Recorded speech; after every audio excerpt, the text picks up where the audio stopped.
اگه هنوز یه سری لباس ته کمدت داری که فقط از روی عادت میپوشیشون یا چون فکر میکنی یه روزی دوباره مد میشن، وقتشه با واقعیت رو بشی.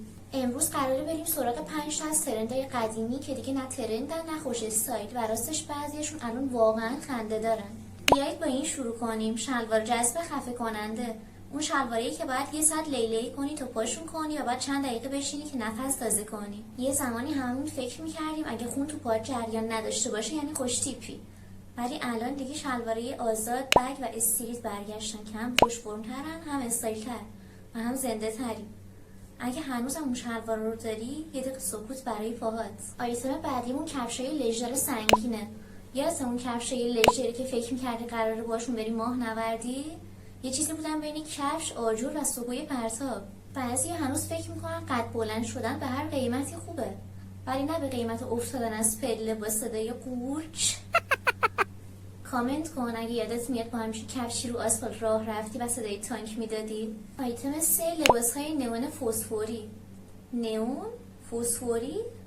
عزیزم داری میری مهمونی، نه اینکه فقط چراغ راهنمایی بشی. جدی اون لباسا رو تو شب بپوشی دیگه نیازی به نور نیست، خودت یه با پروژکتوری. جدی هنوزم بعضی اون سبز فسفوری رو میپوشن میرن بیرون، باید با عینک دودی بهشون نگاه کنی. حالا جدا از شوخی، اون رنگ‌ها یه زمانی خاص و ترند بودن، الان ترکیبای خنثی و رنگ‌های پاستلی خیلی شیک‌ترن.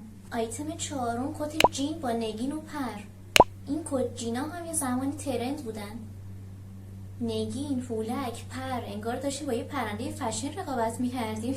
جدی اون موقع فکر میکردیم هرچی بیشتر به درخشی استایل تری، اما الان یه جین ساده، تمیز و مینیمال 10 برابر جذاب تره.